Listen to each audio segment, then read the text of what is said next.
While we depend on semi-trucks to get stuff across the country, we've seen the impact of what happens when a driver is involved in a crash with a semi.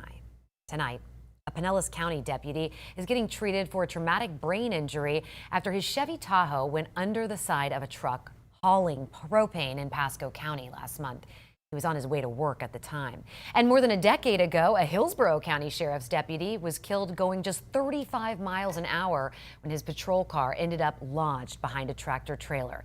He is one of more than 3,000 people who have died nationwide over the past 15 years in underride crashes. In a story you will only see on 10 Tampa Bay, engineers say they've developed technology that will save lives. Our 10 investigates. Jennifer Titus traveled to Raleigh, North Carolina, where she saw the technology firsthand. And Jen, this technology is ready for the market. It is, but the problem for years is that the trucking industry has pushed back on regulating this life-saving technology. Now we've uncovered a report from the National Highway Traffic Safety Administration that admits, yes, this technology could save a life.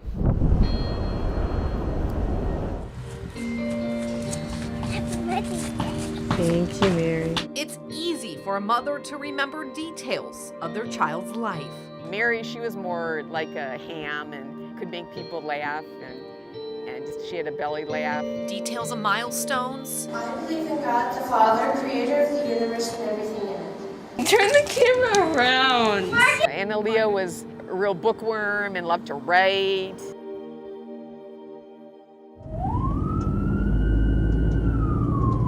On May 4th, 2013, Marianne Carth faced new details she'll never forget. I could sense that something was wrong, all of a sudden to have lost my children in the blink of an eye and not be able to say goodbye.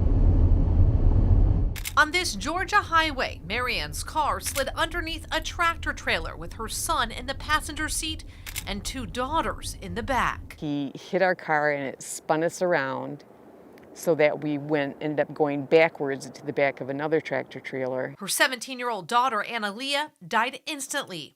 13-year-old Mary died a few days later. In the aftermath, wondering why my daughters had died and I did not, I learned all about underride and that hundreds of people die every year from going under trucks, and the engineers can actually solve the problem. 11 years after Marianne's loss, she's watching this crash test. Here comes. Oh, yes! You didn't pass the windshield. You see that? Yes! Yes! Yes! All right! Woo! Aaron Kiefer is testing his invention, the safety skirt. The occupant space is preserved. There's really no chance of injury. Airbag deployed. It goes on the side of a truck and stopped a car going 35 miles an hour. For me, it brings back the crash, but it's like to see it not go under. It's a victory. It's to I know it can be done, but to see it again is.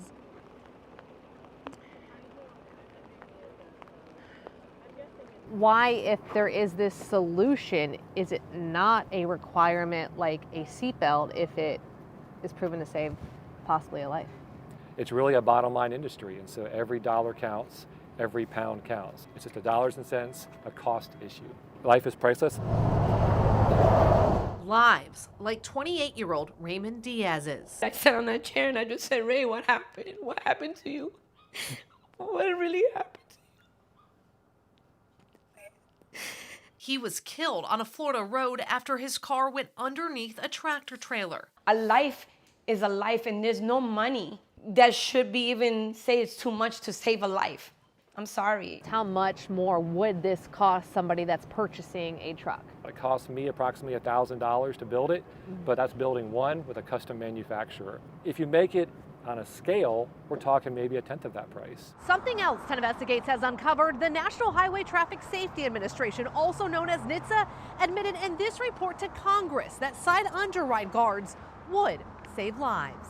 The report states at speeds up to 40 miles an hour, side guards would save 17 lives a year.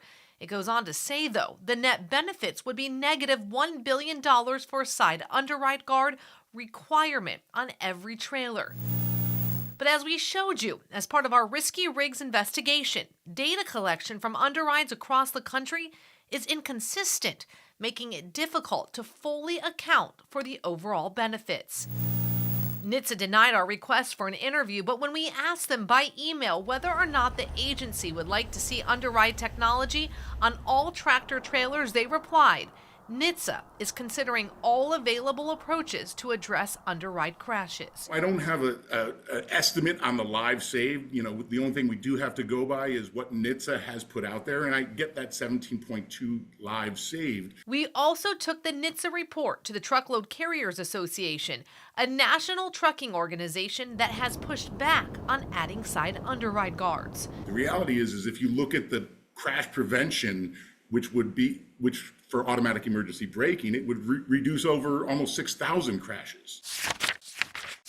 The Insurance Institute for Highway Safety has tested automatic emergency braking systems and side underguards.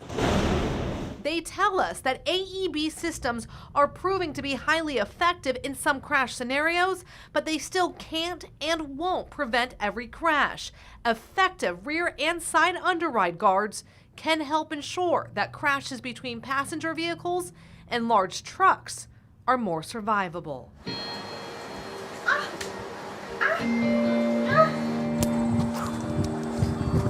How can you sleep at night?